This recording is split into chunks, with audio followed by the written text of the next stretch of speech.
নমস্কাৰ, মই পিঞ্জু মৰাণ। শব্দমোৰ প্ৰাণৰ ইউটিউব চেনেললৈ আপোনালোক সকলোকে স্বাগতম জনাইছোঁ। মই পাঠ কৰি আছিলোঁ সন্মানীয় ৰীতা চৌধুৰী বাইদেউৰ এই সময় সেই সময় উপন্যাসখন, আৰু আজি মই পাঠ কৰিবলৈ ওলাইছোঁ চতুৰ্থ খণ্ডটো। বন্ধুসকল, যদিহে আপোনালোকে মোৰ চেনেলটো এতিয়ালৈকে ছাবস্ক্ৰাইব কৰা নাই তেতিয়াহ'লে ছাবস্ক্ৰাইব কৰি দিব। যদি ভাল পাইছে লাইক কৰিব আৰু কমেণ্ট কৰি মোক জনাব কেনে পালে। আজিৰ খণ্ডটি বহুত ইণ্টাৰেষ্টিং হয়, গতিকে মই আৰম্ভ কৰিছোঁ। তুমি যে ফ্লাইঅভাৰৰ কথা কৈছিলা, সেই কথাটো কোনে কোৱা কথা বাৰু সুকন্যা? কোনটো কথা আণ্টি? গুণগুণাই থকা সুকন্যাই অবাক হৈ সুধিলে। অলপ আগতে কৈছিলা ফ্লাইঅভাৰ দেখিলে তোমাৰ কেনে লাগে। অ' সেইটো, আপুনি সেইটো কথা এতিয়াও ভাবি আছেনে? মাই গড, মোৰতো মাথাতেই নাছিল। কোনে ক'ব মানে? ডাঙৰ মানুহে কোৱা কথা নহয়, ময়ে কৈছোঁ। ডাঙৰ মানুহে কোৱাৰ নিচিনা লাগি গ'ল নহয়। মই কিবা কিতাপ পঢ়োঁ নেকি? ভাবি পাইছোঁ, দেখি কিনে শিকিছোঁ। দেখি থাকোঁ নহয় মানুহবোৰক, যি অদ্ভুত। কাৰ লগত যে কম্পিটিশ্যন কৰে সিহঁতে নিজেই নাজানে, কিন্তু কম্পিটিশ্যনত বিজি। ভালৰ ভাল বস্তুবোৰ আনি ঘৰ ভৰাই থয়, চাবলৈ কোনোবা আহক বা নাহক। এতিয়া পৰ্দাৰ খুলি যোৱাৰ পিছততো কথাই নাই। ছিংগাপুৰ, থাইলেণ্ড, চাইনা, আমেৰিকা চব আহি ড্ৰয়িং ৰুম বেডৰুম পাইছেহি। ভুটীয়া কমলা কিনি আনি টেবুলত সজাই থয়, কিন্তু নাখায়। ফ্ৰিজৰ পৰা উলিয়াই ট্ৰপিকানাৰ অৰেঞ্জ জুচ খায়, আমেৰিকাত থকা যেন পায়। হাঁহি উঠিল সুকন্যাই। ঠিক ফ্লাইঅভাৰৰ দৰে নহয়নে আণ্টি? ঠিকেই। সুকন্যাৰ বিশ্লেষণত হতবাক হৈ পৰা অদিতিয়ে লাহেকৈ ক'লে। মুহূৰ্ততে যেন অতীতলৈ ঘূৰি গ'ল অদিতি। এই অকণমানি ছোৱালীজনী কিমান কথা জানে, কিমান দেখিছে সিহঁতে। সেই বয়সত কিমান অজ্ঞ আছিল অদিতিহঁত। কম্পিটিশ্যন, ছাকচেছ, ইলাষ্ট্ৰেটেড, উইকলিয়ে আছিল অদিতিহঁতৰ জ্ঞানৰ সীমা। মুম্বাই, দিল্লীত যেতিয়া কোনো এটা ফেশ্বন পুৰণি হৈ গৈছিল, কোনোবা এখন চিনেমা পুৰণি হৈ গৈছিল, তেতিয়াহে অদিতিহঁতৰ চহৰ আহি পাইছিল। চহৰত নতুন সেই ফেশ্বনৰ কাপোৰ পিন্ধা ল'ৰা ছোৱালীবোৰক নগৰৰ মানুহে দেখি চিনিব পাৰিছিল, গাঁৱলীয়া বুলি হাঁহিব পাৰিছিল। আজিকালি নগৰ চহৰ গাঁৱৰ চিন হেৰাই গৈছে। ফেশ্বন আজিকালি ঢৌৰ দৰে আহি লাহে লাহে নগৰৰ পৰা চহৰ, চহৰৰ পৰা গাঁৱলৈ বিয়পি নাযায়। ফেশ্বন আহে জালৰ দৰে, একেটা মুহূৰ্তত ছাটি পেলাই সকলোকে।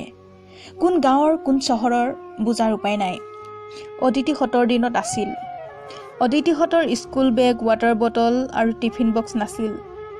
এজাক কিতাপ বহি, জ্যামিতি বক্স হাতত নহ'লে কাপোৰৰ বেগত লৈ, নীলা পাৰি দিয়া বগা মেখেলা চাদৰ পিন্ধি খোজকাঢ়ি নহ'লে চাইকেলত স্কুললৈ গৈছিল অদিতিহঁত। জ্যামিতি বক্সৰ ভিতৰত doctor pen, blotting paper, chalk pencil লৈ গৈছিল। তাতোকৈ আগতে যেতিয়া আৰু সৰু আছিল, তেতিয়া টিনৰ বাকচত নহ'লে কাপোৰৰ বেগত কিতাপ পত্ৰ নিছিল।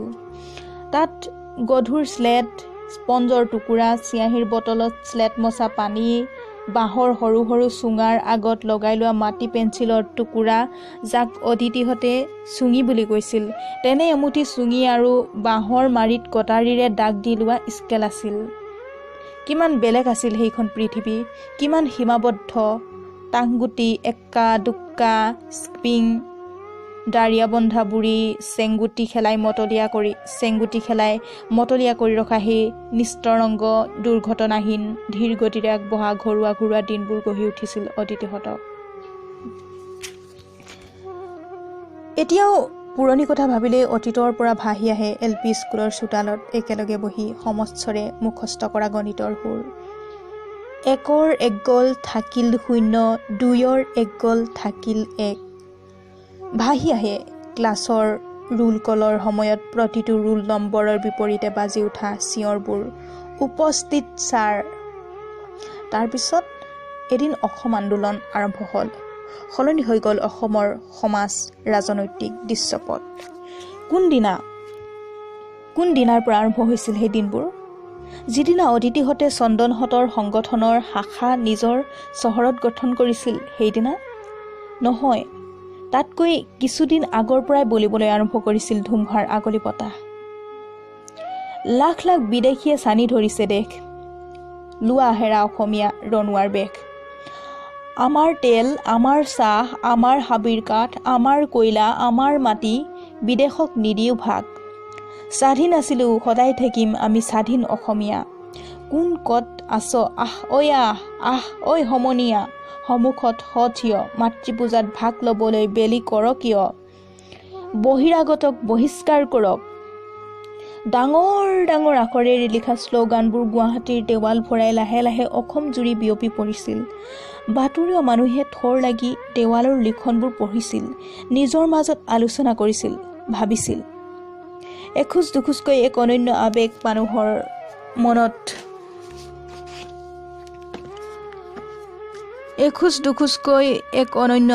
মানুহৰ মনত ঢৌ তুলিবলৈ আৰম্ভ কৰিছিল। জন্ম হ'বলৈ ধৰিছিল এক আগতে নেদেখা সপোনৰ। তীব্ৰ হৈ উঠিব ধৰিছিল বঞ্চনাৰ ক্ষোভ।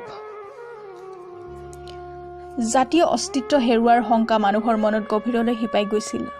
অসমীয়া জাতীয় সত্তাৰ মূললৈকে আলোড়িত কৰি তুলিছিল জাতীয়তাবাদী চিন্তাই।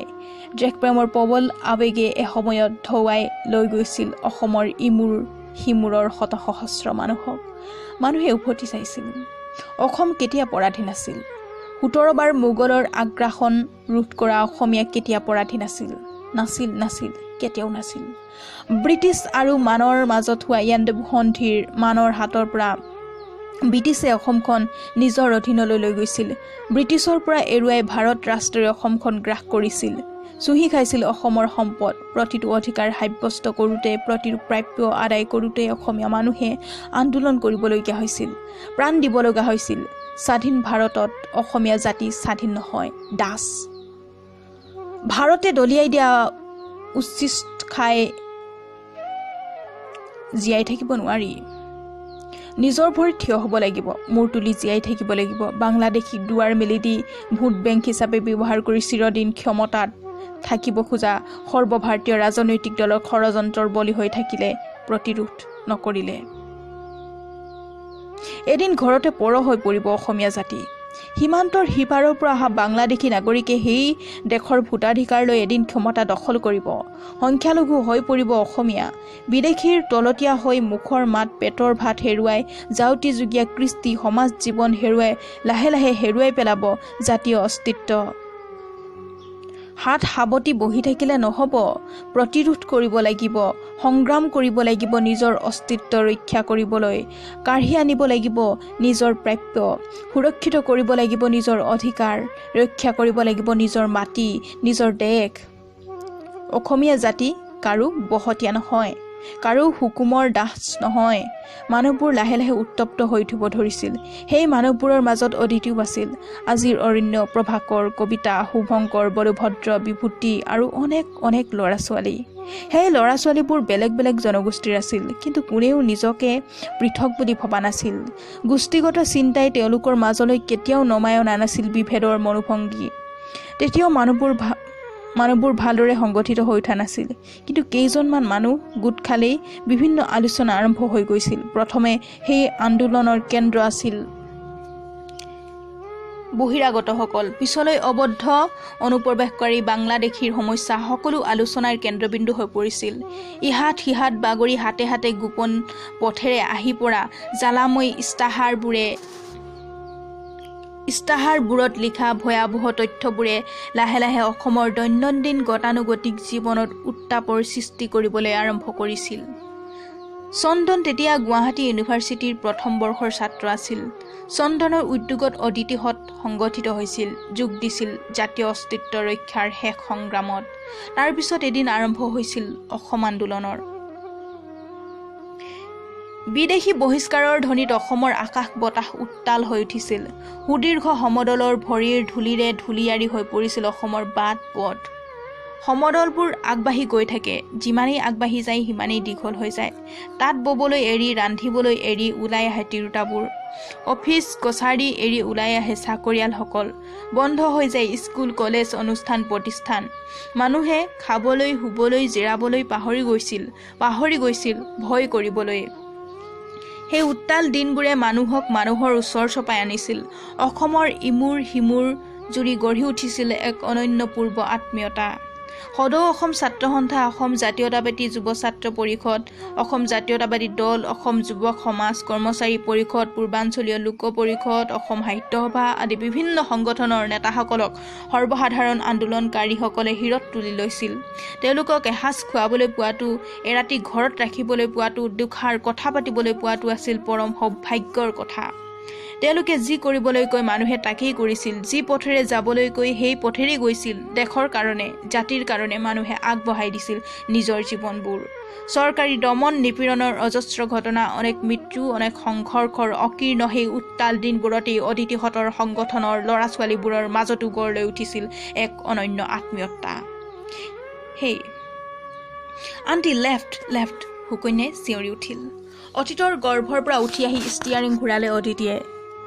ঠেক গলিটোৰ মানুহ থকা ঘৰবোৰৰ সন্মুখে সন্মুখে সৰু সৰু দোকান, টেইলৰিং, বুটিক, ষ্টেনাৰী আদি বিভিন্ন দোকানেৰে ঠাইডোখৰ ব্যৱসায়িক ঠাই যেন লগা হৈছে।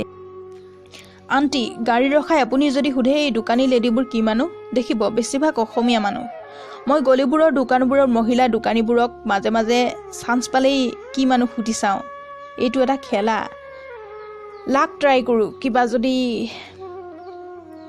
কাম থাকে। এনেকুৱা দোকান এখনৰ আগত স্কুটি ৰাখি ভাবোঁ, যদি অসমীয়া হয় মোৰ কাম হ'ব। হয়ো, এতিয়ালৈকে মাত্ৰ দুদিনহে বেলেগ মাইকী মানুহ লগ পাইছোঁ। তো এনেকৈ লাক ট্ৰাই কৰ? কস্তুৰীয়ে হাঁহি উঠিল। তো জানোৱেই, মিলিবই। আজিকালি বেছিভাগেই দেখোন ঘৰৰ আগত একোখন দোকান খুলি লৈছে। মতা মানুহবোৰে ঘৈণীয়েকবোৰক আৰু জীয়েকবোৰক বিস্কুট, টুথপেষ্ট বেচিবলৈ লগাই দিছে। দুপইচা ঘৰলৈ আহিলেও বহুত, লাগিলে ড্ৰয়িং ৰুমেই উঠি যাওক। ঐ চা, মাংসৰ দোকানখন চা, কি লিখা আছে ইয়াত? পাইকে মাৰা, মটকি মাৰা মাংস পোৱা যায়।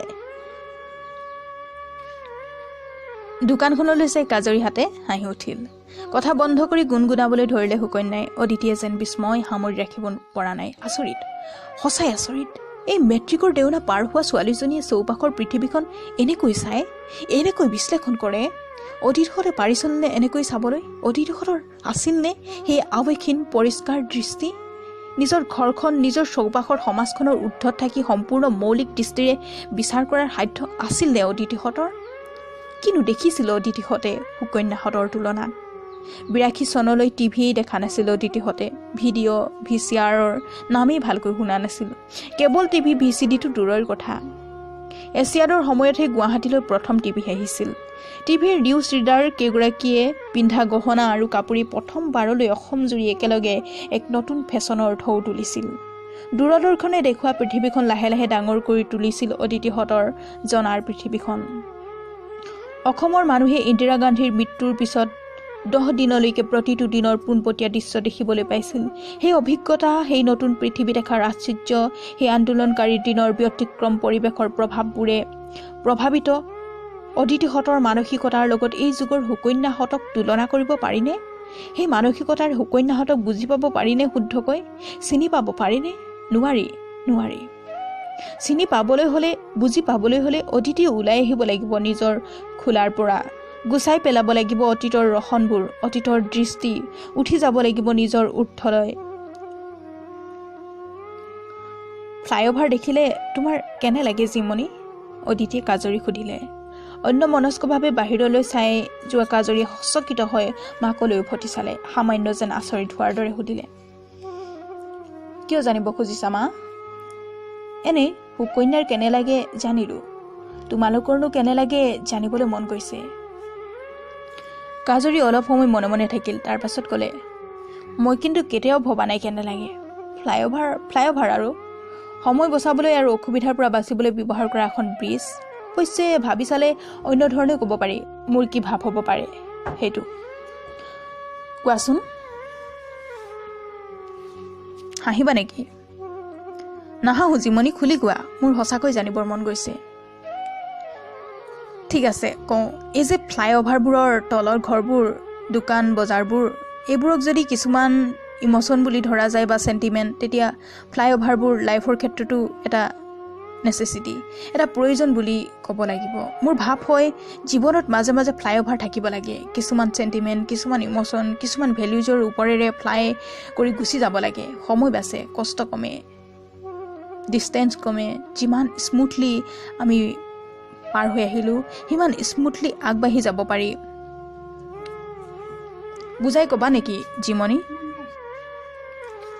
যেনে ধৰা কিছুমান নষ্টালজিক ইম'চন, যেনে এইটো মোৰ দেউতাই বন্ধা ঘৰ, এইখন মোৰ বিয়াৰ বিচনা, এইটো মোৰ প্ৰথম জন্মদিনৰ ফ্ৰক, এইটো মোক অমুকে দিয়া বস্তু, এইবোৰ খামুচি ধৰি ঘৰটো, জীৱনটো যেনেকৈ স্ক্ৰেপ কিছুমানেৰে, জঞ্জাল কিছুমানেৰে ভৰাই থয়, এই জঞ্জালবোৰৰ মাজেৰে যোৱাতকৈ ওপৰেৰে গুচি যোৱাই ভাল। মোৰ মতেতো এই স্ক্ৰেপবোৰ দলিয়াই দিব লাগে, তেতিয়াহে ওজন কমিব, তেতিয়াহে ওপৰলৈ যাব পাৰিম। খুব সহজভাৱে, খুব নিৰ্বিকাৰভাৱে কথাবোৰ কৈ গৈছে কাজৰীয়ে। অদিতিয়ে মনে মনে শুনি গৈছে। মুখত কোনো প্ৰতিক্ৰিয়া ফুটি নুঠিলেও ভিতৰে ভিতৰে আকৌ এবাৰ বিস্মিত হৈ পৰিছে অদিতি। কাজৰীয়ে জীৱনক এনেকৈ চায়, এনেকৈ বুজে, ইমান বাস্তৱবাদী কাজৰী, ইমান আৱেগহীন। নহয় নহয়, কাজৰী এনে নহয়, এয়া সাময়িক মনোভাৱ মাত্ৰ। অনেক মৰম, অনেক যত্নৰে কাজৰীক ডাঙৰ কৰিছে অদিতিয়ে। আত্মীয়তা, ভালপোৱা, বন্ধুত্বৰ সনাতন মূল্যবোধেৰে প্ৰশিক্ষিত কৰিবৰ চেষ্টা কৰিছে। তাৰ পিছতো কাজৰীৰ ওপৰত কোনো প্ৰভাৱ নাথাকিবনে? অদিতিৰ মানসিকতা আৰু প্ৰশিক্ষণৰ বহিৰ্জগত জানো ইমান শক্তিশালী? টিভি, ইণ্টাৰনেটে শিকোৱা কথাবোৰ জানো মৰুৰ বালি যে শেষ বিন্দুলৈকে শুহি লৈ যাব পাৰে জীৱনৰ ৰসময়তা? বুজিব লাগিব আৰু ভালদৰে বুজি চাব লাগিব কাজৰীক। চাব লাগিব তাইৰ মনৰ জগতত কি আছে। এই সময়ৰ কোনটো ভগ্নাংশক প্ৰতিনিধিত্ব কৰে কাজৰীয়ে, সময়ৰ কোনটো ৰূপক প্ৰতিনিধিত্ব কৰে তাই। আৰু কস্তুৰী, এই দেখাত শান্ত আৰু ঘৰমুখী ছোৱালীজনী, তাইৰ মনত কি আছে, কি ভাবে তাইৰ জীৱন সম্পৰ্কে? ফ্লাইঅভাৰ দেখিলে তোমাৰ কেনে লাগে মাজনী? লাহেকৈ সুধিলে অদিতিয়ে। কস্তুৰী বোধ কৰোঁ প্ৰশ্নটোৰ বাবে সাজু হৈ আছিল। মোৰ ফ্লাইঅভাৰ দেখিলে ভাল লাগে মা। ওপৰৰ পৰা বহুত দূৰলৈ দেখি, তলত থাকি দেখি অহাখিনিকে ওপৰৰ পৰা আকৌ বেলেগকৈ চাব পাৰি। দুখন ছবি মিলাই এখন টোটেল পিকচাৰ পাব পাৰি। জীৱনক ফৰ্থ ডাইমেনশ্যনত চাব পাৰি। তুমি ফৰ্থ ডাইমেনশ্যন বুজা? অদিতি আচৰিত হৈ গ'ল। ভালকৈ নুবুজো মা, বুজা নুবুজাৰ মাজতে কিবা এটা বুজো। কোৱাচোন। ধৰি লোৱা তুমি আমাৰ দুয়োজনীৰে কাৰণে প্ৰত্যেক বছৰে দুটাকৈ ছুৱেটাৰ গুঠা। তাৰ কাৰণে তোমাৰ অন্তত 20 দিন সময় খৰচ হয়। ছুৱেটাৰ দুটা নুগুঠি কিনি আনিলে তুমি জীৱনৰ এই 20টা দিন বচাব পাৰা, কিন্তু নবচোৱা, কাৰণ আমাৰ কাৰণে খৰচ কৰা। খৰচ কৰি তোমাৰ দুখ নালাগে, এইটো এক ধৰণৰ চেণ্টিমেণ্ট। আমি নতুন জেনেৰেশ্যনৰ বেছিভাগেই এই চেণ্টিমেণ্ট আৰু ভেলুজ একচেপ্ট নকৰোঁ। 20টা দিন আমি এনেকৈ কেতিয়াও খৰচ নকৰোঁ, নিজৰ কাৰণে থ'ম। তোমাক দেখি হাঁহিম, কিন্তু হাঁহিলে নহ'ব। তোমাক বুজিবলৈ হ'লে তোমাৰ সময়ক আগত ৰাখিহে বুজিব লাগিব। মোৰ ধাৰণা ফৰ্থ ডাইমেনশ্যনক মানে সময়ক বাদ দি এই এটা সত্য কেতিয়াও সম্পূৰ্ণ নহয়। অ' মাই গুডনেছ, কি বকিছ? মাথাতে সোমোৱা নাই। এইবোৰ কথা কিতাপৰ পৰা চুৰ কৰি কৈছে আণ্টি। বুক ৱৰ্মটো বিশ্বাস নকৰিব। সুকন্যাই হাঁহি উঠিল। অদিতি অলপ সময় একো নক'লে। তাৰপিছত চিন্তা কৰি ভালদৰে সুধিলে, তোমাৰ কি ধাৰণা মাজনী? তোমালোকৰ এই জেনেৰেশ্যনটোৱে এনেকুৱা? আমি যিবোৰ ভেলুজত বিশ্বাস কৰোঁ তোমালোকে কোনেও নকৰা? সেইটো কেনেকৈ হ'ব পাৰে মা? কিন্তু বহুতেই আজিকালি নতুন নতুন কথাবোৰ দেখি শুনি তোমালোকতকৈ বেলেগ ধৰণে ভাবে। সঁচা, তোমালোকে যেনেকৈ চোৱা তেনেকৈ নাচায়, কিন্তু তেওঁলোকৰো আৱেগ আছে মা। তোমালোকতকৈ বেলেগ, কিন্তু আছে। মই কিন্তু তেওঁলোকৰ ভিতৰত নপৰোঁ। মই বোধ হয় তোমালোকৰ দৰেই হৈ আছোঁ। কস্তুৰীয়ে হাঁহিলে। মই কিন্তু সিহঁতৰ ভিতৰত পৰোঁ, কাজৰীয়ে ক'লে। অদিতিৰ এনে লাগিলে যেন কস্তুৰীৰ বিপৰীতে থিয় হোৱাৰ এটা জান নেজান ইচ্ছাৰ সুৰ প্ৰতিধ্বনিত হৈ উঠিল কাজৰীৰ কথাত। আজি যেন অদিতিৰ অবাক হোৱাৰী দিন। অলোকেশ্বৰ, ভোন, প্ৰভাকৰ, নিভা, তাৰপিছত জীৱনৰ মূল সুঁতিত ভৰি থবলৈ ওলোৱা ছোৱালীকেইজনীৰ অদ্ভুত চিন্তাৰ ছবিকেইখন, সিহঁতৰ কথাবোৰ বিচিত্ৰ এক সাম্প্ৰতিক জীৱনে যেন হঠাৎ জোকাৰি জগাই দিছে অদিতি। সাম্প্ৰতিক কালক জনাৰ কৌতূহল মুহূৰ্তে মুহূৰ্তে তীব্ৰতৰ হৈ উঠিছে। অলপ দূৰ আহি অদিতিয়ে সুধিলে, তোমালোকে আশাপূৰ্ণ দেৱীৰ নাম শুনিছা? ভুলতো শুনা নাই। কোন আণ্টি? সুকন্যাই কৈ উঠিল। কোন হ'ব পাৰে কোৱাচোন? আশাপূৰ্ণা দেৱী কোনোবা তাজমহলৰ সময়ৰ ফিল্ম এক্ট্ৰেছ হ'ব কিজানি, সুকন্যাই ক'লে। নহয়, মই জানো। চি ৱাজ আ ৰাইটাৰ, উপন্যাস গল্প লিখিছিল, ডাঙৰ এৱাৰ্ড পাইছে, কাজৰীয়ে ক'লে। মই তেওঁৰ ট্ৰিলজি পঢ়িছোঁ। প্ৰথম প্ৰতিশ্ৰুতি, সুবৰ্ণলতা, বকুল কথা তুমিয়ে পঢ়িবলৈ দিছিলা মা। পঢ়ি কেনে পালা মাজনী? বেংগলী ভালকৈ বুজি নাপাওঁ, তথাপি খুবেই ভাল লাগিছে। তোমাৰ লগত উপন্যাস কেইখনৰ কথা পিছত ভালকৈ পাতিম। এতিয়া মই অন্য এটা কথাহে তোমালোকক সুধিব খুজিছোঁ। আশাপূৰ্ণা দেৱীয়ে উপন্যাসৰ এঠাইত লিখিছে, কণীৰ পৰা চৰাইৰ জন্ম হয়। কণীটো মাক চৰাই আৰু দেউতাক চৰাই দুয়ো মিলি উমনি দি নাখাই নবৈ জগায়, নিজে নাখায়ো খুৱায়। তাৰপিছত এদিন পোৱালিটো ডাঙৰ হয়, উৰিব পৰা হয়। কিন্তু চৰাই পোৱালিটোৱে ডাঙৰ হৈ উৰিব পৰা হয় যদি ভাবে, ইছ মই এই কণীটোতে ইমান দিন আছিলোঁ, কেনেকৈ এৰি যাওঁ। এই ভাবি যদি কণীৰ খোলাটো পিঠিত লৈ উৰিব খোজে, বেছি দূৰলৈ উৰিব পাৰিব জানো? তেতিয়া তাৰ উৰাৰ আকাশ সীমাবদ্ধ হৈ নপৰিব জানো? আশাপূৰ্ণা দেৱীয়ে লিখা এই কথাটো তোমালোকে কি ভাবে ল'বা কোৱাচোন? ষ্ট্ৰেইট কণীৰ খোলাটো এৰি উৰি যাব লাগে। বাঁহত সোমাই থাকিব নেকি কণীটো ৰখি ৰখি? ঠিকেই লিখিছে। আশাপূৰ্ণা দেৱী নামৰ ৰাইটাৰ এজনী খুব আল্ট্ৰা মডাৰ্ণ ৰাইটাৰ আছিল নেকি আণ্টি? আল্ট্ৰা মডাৰ্ণ আছিল নে নাই নাজানো। তেওঁ কিন্তু কেতিয়াও স্কুললৈ যোৱা নাছিল। 13 নে 14 বছৰ বয়সতে বিয়া হয় ঘৰ সংসাৰৰ চাৰিবেৰৰ মাজতে থাকিয়ে বহুত উপন্যাস, গল্প, কবিতা লিখি থৈ গৈছে। তেওঁ ঘৰৰ ভিতৰত থাকিয়ে পৃথিৱীখনলৈ চাইছিল, বাহিৰলৈ ওলাই নগৈও বাহিৰৰ কথা ভালদৰে বুজি পাইছিল। মাই গড, এনেকুৱা আমাৰ দৰে হাই ফাণ্ডা স্কুলত পঢ়িলে কিজানি ফাটাফাটি লিখিব পাৰিলেহেঁতেন, সুকন্যাই ক'লে। তাইৰ কথাত কোনো প্ৰতিক্ৰিয়া প্ৰকাশ নকৰি অদিতিয়ে সুধিলে, তুমি কি কোৱা জিমনি? মোৰ মতেও খোলাটোৰ চেণ্টিমেণ্ট লৈ বাঁহত বহি থাকি লাভ কি মা, কাজৰীয়ে ক'লে। মাজনী, মোৰ মতে এয়া চৰাইৰ ক্ষেত্ৰত হ'লে ঠিক আছে মা। চৰাইটো নেচাৰৰ ৰুল মতে, নেচাৰে প্ৰগ্ৰাম কৰি থোৱা ডিৰেকশ্যন মতে চলে। চৰাই জানো ভাবিবলৈ মন বুলি কিবা আছে? মানুহৰ কথাটো বেলেগ। মানুহৰ মন আছে, স্মৃতি শক্তি আছে। মানুহে স্মৃতিক বিশ্লেষণ কৰিব পাৰে, নতুন জ্ঞান আহৰণ কৰিব পাৰে। মানুহৰ প্ৰশ্ন কৰাৰ শক্তি আছে, বিশ্লেষণ কৰাৰ শক্তি আছে, উদ্ভাৱনৰ শক্তিও আছে, চিন্তা শক্তি আছে কাৰণেই মানুহৰ আৱেগো আছে। মানুহৰ সভ্যতা আছে, সমাজ আছে, পৰিয়াল আছে। এই পৰিয়ালবোৰ মাত্ৰ স্বাৰ্থই বান্ধি নাৰাখে, স্বাৰ্থহীন মৰম আৰু আৱেগেও বান্ধি ৰাখে।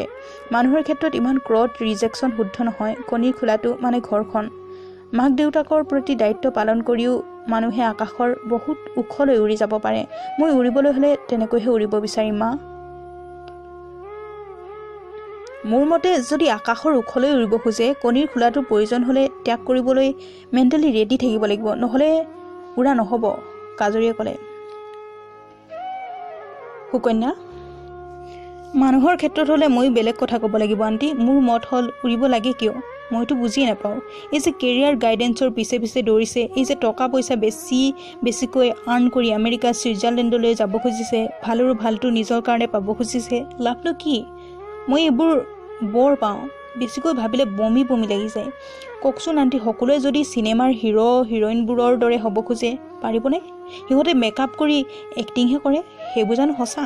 আমাৰ ইডিয়ট অডিয়েন্সে তাকেই সঁচা বুলি দোকানে হিৰো হিৰইনে পিন্ধা কাপোৰ আৰু গহনা বিচাৰি পাগলৰ দৰে ঘূৰি ফুৰে, ষ্টাইল কৰে। ল'ৰাবোৰেও হিৰোবোৰৰ দৰে ড্ৰেছ কৰি, চুলিৰ ষ্টাইল কৰি পাগলৰ দৰে একা বেকাকৈ বাইক চলায়, মাৰামাৰি কৰি হিৰো হ'বলৈ যায়।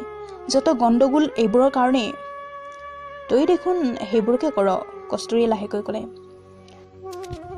মোৰ কথা হিচাপত নধৰিবি বুজিছ। মই দিনত দগাবাজ পুলিচ আৰু ৰাতি চাহেনচা। হুলেৰে হুল নে কি কাহে সেইটো কৰিবলৈ কৰোঁ। আণ্টি লেফ্ট, সেইটো সেই ঘৰটো।